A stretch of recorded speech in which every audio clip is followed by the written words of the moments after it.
Hello everyone! Today we are beginning our journey into the world of Isabella Stewart Gardner. It's the start of December and Boston feels calm and almost sleepy.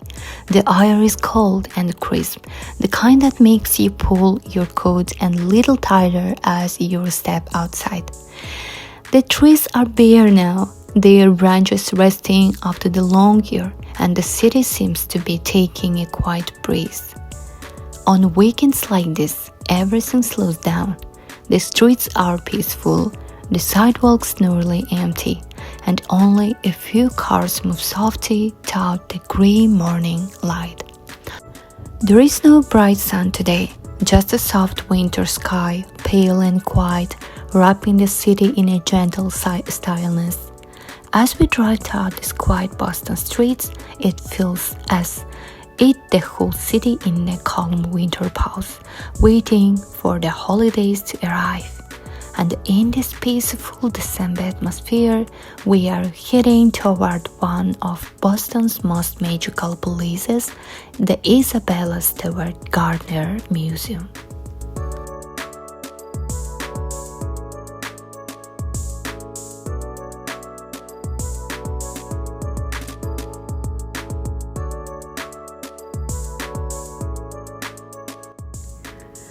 Oh, what a beautiful museum! From the very first moment I stepped inside, I completely fell in love with this place.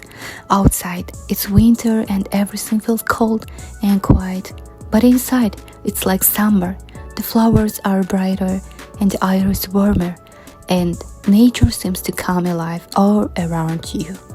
Isabella Stewart Gardner was born in 1840 far from Boston, but with a spirit that always seemed larger than her surroundings. She grew up surrounded by learning, travel, and culture, elements that would shape the woman she would be later become. During her travels with her husband Jack Gardner, she walked South European cities wrapped in winter fog, explored Middle Eastern markets buzzing with color, and wandered out ancient places where history felt alive.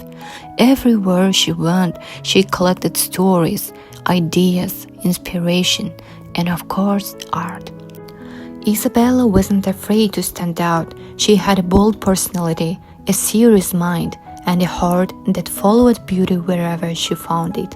People admired her, debated her, whispered about her, but she never let public opinion shape her.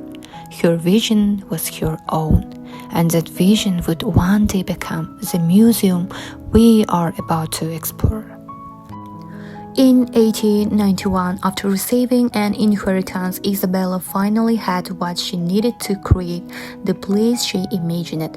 She purchased land in the Fenway area, which at the time looked quite remote, especially in the colder months when mild winter.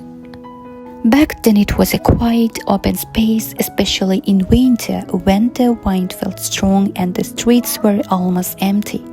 But Isabella didn't see an empty place. She saw a future museum filled with life, warmth, and beauty, something completely different from the grey Boston winter. She imagined a building that felt like a Venetian palace, full of color, light, and art from all over the world. In total, Isabella collected more than 7,500 art pieces, over 2,000 books, and thousands of historical documents. Today, many of these artworks are considered priceless. Her collection includes masterpieces by famous artists like Titian, Rembrandt, Vermeer, Botticelli, Raphael, and many more. Isabella didn't buy art to show off.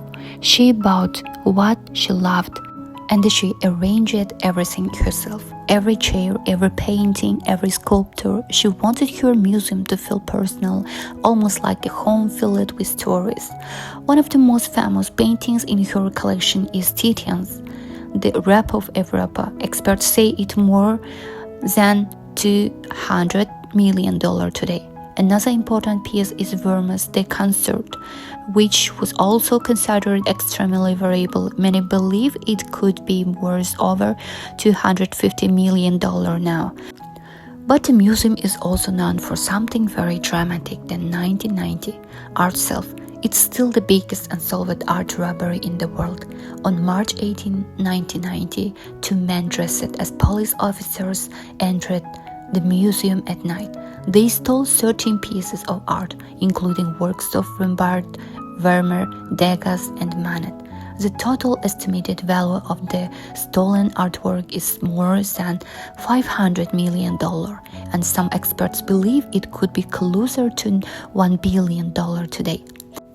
One of the most famous stolen pieces was Rembrandt, The Storm of the Sea of Galilee, his only known sea cap. Another was Vermeer's The Concert, which immediately became one of the most valuable missing paintings in history. To this day, none of the stolen pieces have been found. The empty frames still hang in the museum exactly where Isabella placed them. According to her will, nothing in the museum can be moved to change it, which is why the frames remain on these walls, waiting for the arts to come back someday. Even with the loss, Isabella's museum is still one of the most unique and beautiful museums in the world. Her personality is in every room, every wall, every detail, and her collection continues to inspire millions of visitors every year. Isabella believed that art should be shared, not hidden. She wanted people to feel something when they walked out the museum: curiosity, peace, surprise, inspiration. And more than 100 years later, her vision is still alive, exactly the way she imagined it. The Isabella Stewart Gardner Museum remains a place of wonder, where every corner tells a story. It continues to inspire curiosity, imagination, and a love for art in everyone who visits.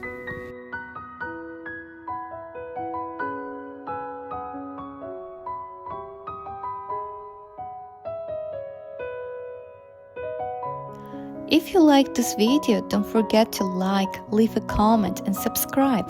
Enjoy my blog. I'm from Kazakhstan, and if my accent sounds different, I apologize.